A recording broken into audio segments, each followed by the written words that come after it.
Hi, சட்டனை ready பண்ணக்கூடிய கோதுமை மாவு தோசை. கோதுமை மாவு தோசைன்னு ஸ்கிப் பண்ணிடாதீங்க. இது கொஞ்சம் வித்தியாசமான தோசை. ஸ்கிப் பண்ணாம பாருங்க, கடைசி வரையும் சூப்பரா இருக்கும். லைக் பண்ணுங்க, ஷேர் பண்ணுங்க, சப்ஸ்கிரைப் பண்ண மறந்துடாதீங்க.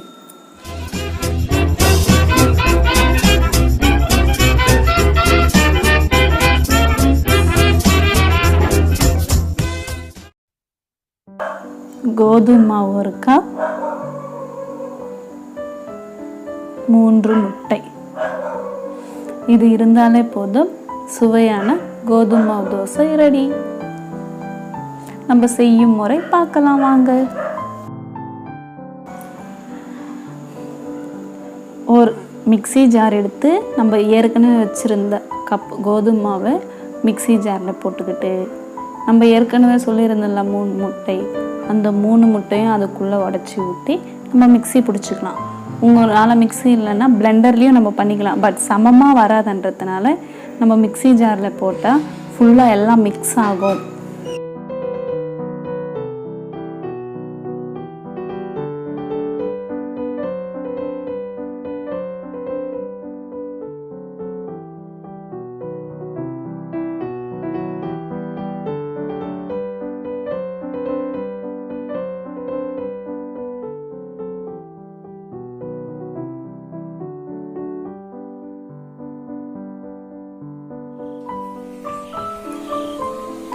தேவையான அளவுக்கு தண்ணி ஊற்றி மிக்ஸியில் போட்டுக்கோங்க.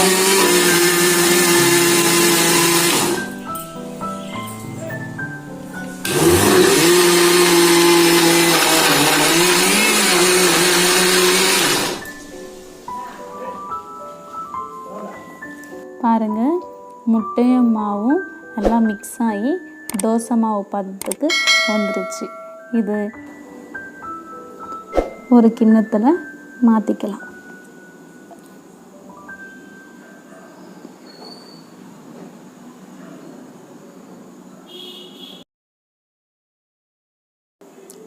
ஒரு ஸ்பூன் மஞ்சள்தூள்,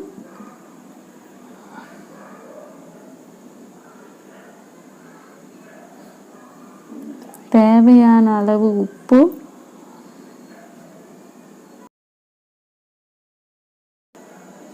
மூணு பச்சை மிளகாய் சிறிதாக நறுக்கியது,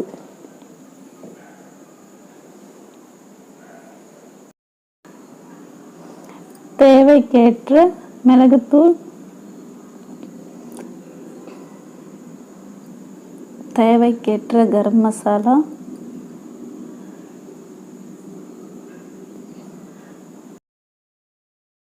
இது எல்லாம் சேர்ந்து நல்லா மிக்ஸ் பண்ணிக்கலாம். வீட்டுக்கு சடனாக கெஸ்ட்டு வந்தாங்க, சமைக்கணும், தோசை மாவும் இல்லை ரெடி பண்ணுறதுக்கு. நம்ம வீட்டில் கோதுமை மாவு இருந்துச்சுன்னா சப்பாத்தி பண்ண லேட் ஆகும். இப்போ தோசை போல் ஊற்றி கொடுத்தோம்னா டிஃப்ரெண்ட்டாக சாப்பிட்றதுக்கு நல்லா இருக்கும், சுவையாகவும் இருக்கும். இதோடு கொஞ்சம் போல் சீரகம் போட்டு மிக்ஸ் பண்ணிக்கலாம்.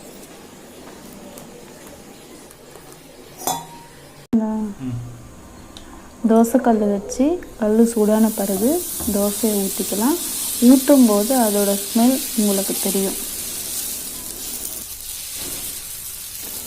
முட்டை போட்டு இருக்கிறதுனால கல்லில் தோசை கொஞ்சம் கூட ஒட்டாது, அருமையாக வரும். இதுக்கு கொஞ்சம் போல் எண்ணெய் ஊற்றி, எண்ணெய் ஊற்றினா மொறுமொறுப்பாக இருக்கும்.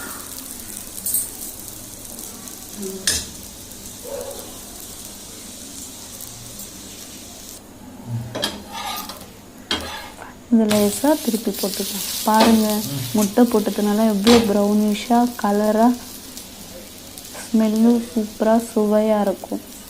வந்த விருந்தாளிங்களுக்கும் இது போல் கொடுத்தோம்னா அருமையாக இருக்கும், சூப்பராகவும் இருக்கும். கோதுமை மாவு தோசைன்னா நம்பவே மாட்டாங்க, அவ்வளோ சுவையாக இருக்கும். பாருங்கள், கலர்ஃபுல்லாக எவ்வளோ அழகாக வந்திருக்கு பாருங்கள். பார்த்தோன்னே சாப்பிடணும் போல் இருக்குல்ல. சைட் டிஷ் தேங்காய் சட்னி. இது கூட கோதுமை முட்டை தோசை வச்சு சாப்பிட்டா சுவையாக அருமையாக இருக்கும். வந்த விருந்தாளிகள் சாப்பிட்டுட்டு உங்களை பாராட்டிட்டு போவாங்க. இந்த வித்தியாசமான கோதுமை தோசை எப்படி இருந்ததுன்னு கமெண்ட் பண்ணுங்கள், ஷேர் பண்ணுங்கள், மறக்காமல் சப்ஸ்கிரைப் பண்ணுங்கள்.